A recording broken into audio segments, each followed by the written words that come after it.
I recently came across a website, and I'll be including the link. It's from randomcollection.info, and it's regarding a couple of books on criminal harassment and coordinated harassment. It's got all kinds of different names floating around on the internet, but I just wanted to not only share this website link with you, but I also wanted to actually read what this page has to say. And the page is entitled David Lawson's Investigation into Organized Stalking, and it's got a date of March 7th, 2009. And it says the following. American private investigator David Lawson spent approximately 12 years investigating stalking groups in the United States and Canada, mainly in the 1990s. He wrote about his experiences writing with these networked community harassment groups in two books. The first was released in 2001, and it was called Terrorism, Stalking in America. Then he produced an update to the book, and it is from March 2007, and it's called Cause Stalking, so C-A-U-S-E, Cause Stalking. While group harassment in the workplace is also common, and in this sort of context it's well documented in a book called Mobbing, Emotional Abuse in the American Workplace by Dr. Davenport and Mrs. Swartz and Gail Purcell Elliott. So that's another book, Mobbing, Emotional Abuse in the American Workplace. The community-based counterpart called organized stalking is not well known to the average member of the public. This paper is to share some of David Lawson's findings so the reader can begin to grasp what appears to be a relatively new type of crime, so new in fact that targets of organized stalking have great difficulty getting law enforcement officials to take it seriously. In my particular case, a funny part about that comment is that it's law enforcement that's participating in this, specifically the law enforcement community in Orange County, California. Anyway, continuing. Before sharing David Lawson's findings, it should be pointed out that Lawson's books contained two types of information: his observations and his conclusions. David Lawson's observations of the activities of the community-organized stalking groups are a perfect match for the types of harassment reported by organized stalking targets. However, Lawson's conclusions as to who is mainly responsible are puzzling to targets who have read his books. David Lawson claims that foreign terrorists and anti-government groups are responsible for the growing organized stalking crimes. Very few targets of organized stalking see evidence that Lawson's conclusions match the target's experience.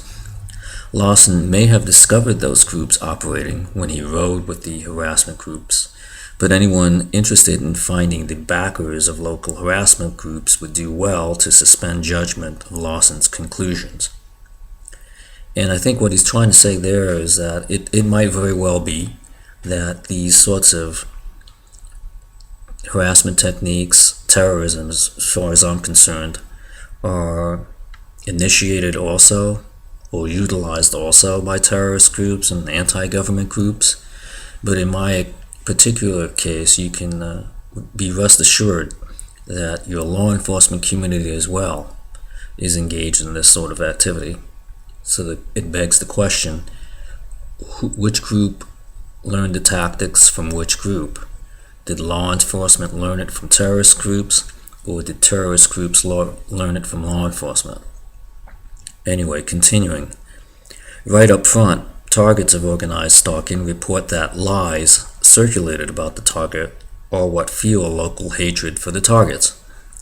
One of the favorite lies being circulated is that the target is a child molester. This is routinely used against female targets as well as targeted men. Other lies are that the target has a serious criminal record, or is into the drug trade, or is a prostitute.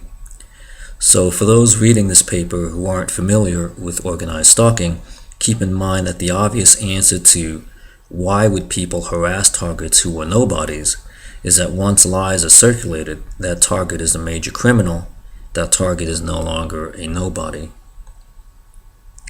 As to why certain people are chosen as targets, Target's report shows that whistleblowers and activists are sometimes subjected to organized stalking as a punishment for their activities. Other cases occur when the target is in line for a large inheritance or has turned in a well-connected spouse for criminal activity, such as pedophilia, or sometimes the target just ticked someone who is well-connected to groups willing to do organized stalking. In my particular case, I was working for an American company in Stanton, California, near the corner of Beach and Catella, that was working on law enforcement related projects for interests in Bogota, Colombia. And we worked in cooperation with the Metropolitan Police Department of Colombia, among others. Our company was also working for doing contract work for a project of a company that's based in Garden Grove as well. And that was another vehicle tracking type company that's still there from what I believe. And from what I could remember even back then when we were working on contracts and I was developing these things called calibrators for them, they had ties to local law enforcement already even back then. And if I'm not mistaken, they also already had relationships with the FBI. Anyway, so that was the context in which I found myself a victim of this garbage, because I basically stumbled across the fact that my company was being surveilled for some reason.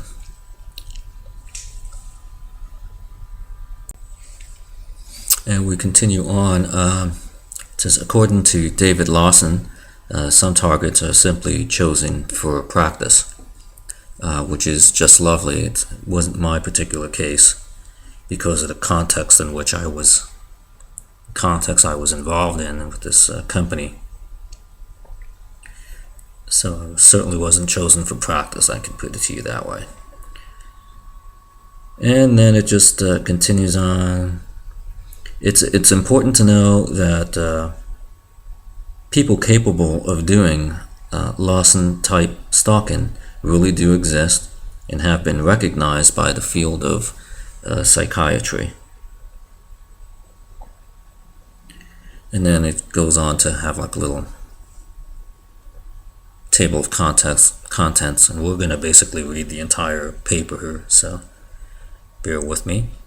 Okay, and then it basically gives a series of quotes from the book Car Stalking by David Lawson, and the comments by the person that put together this webpage, and maybe a couple of comments from other people, and I'll be interspersing some comments along the way as well. Quotes from David Lawson, currently available, Car Stalking, except were noted from his original book, Terrorist Stalking in America. Author David Lawson did interview perpetrators, perps as they're called, and targeted people, or targets, and the police. And here's what the author heard from the police he interviewed. It's from page 79, according to this. I also spoke with a few police officers from across the country. They confirmed the existence of stalking groups across the country.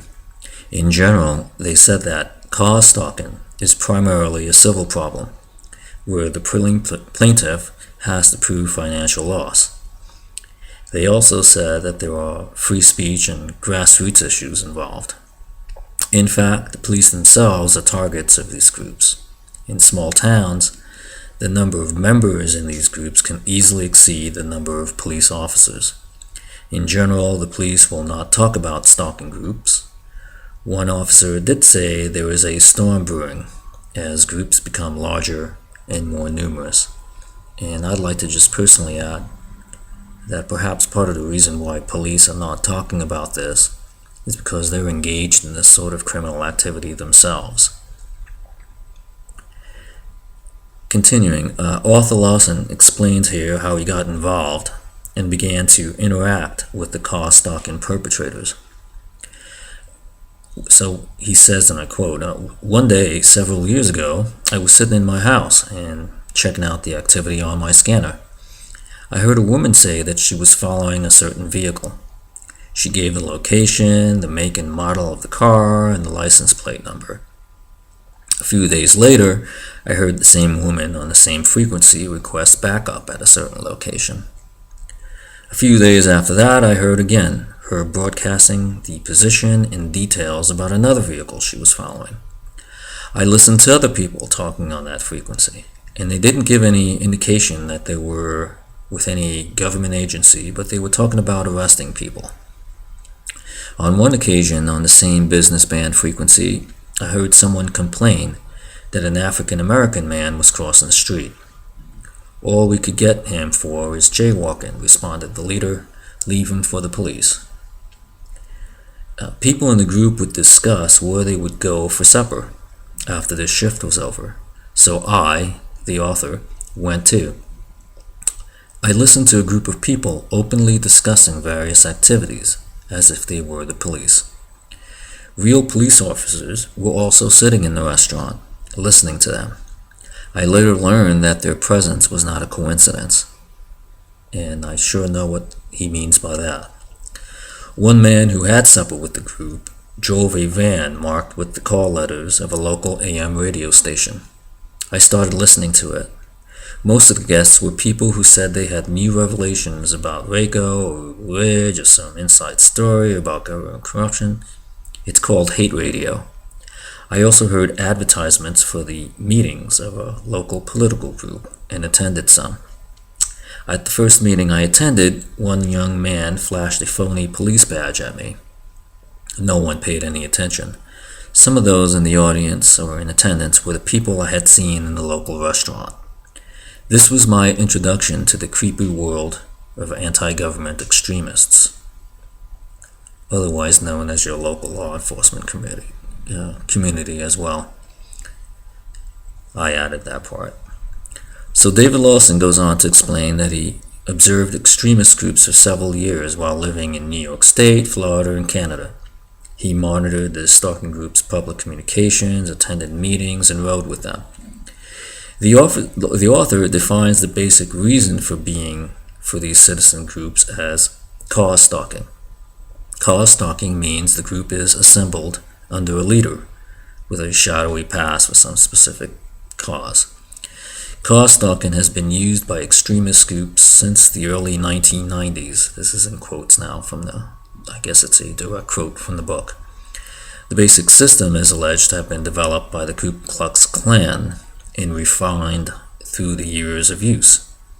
And that's kind of something that sent chills up my spine when I read it, because my harassment occurred while I was employed at this company in the 1990s, and I know that the city of Anaheim and Garden Grove has an unfortunate history of racist criminality, including the Ku Klux Klan, and including the fact that the Anaheim Police Department in the 1920s, they basically had the entire police department fired because they were members of the Klan.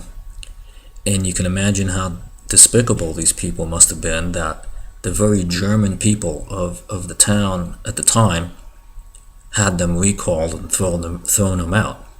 So this is German people in the 1920s disgusted with what was inside their police force. And they not only threw the police force out, but they also threw the City Council of Anaheim, California out as well. So this kind of sent chills up my spine when I read it, because the nexus of the ground zero, let's say, of my criminal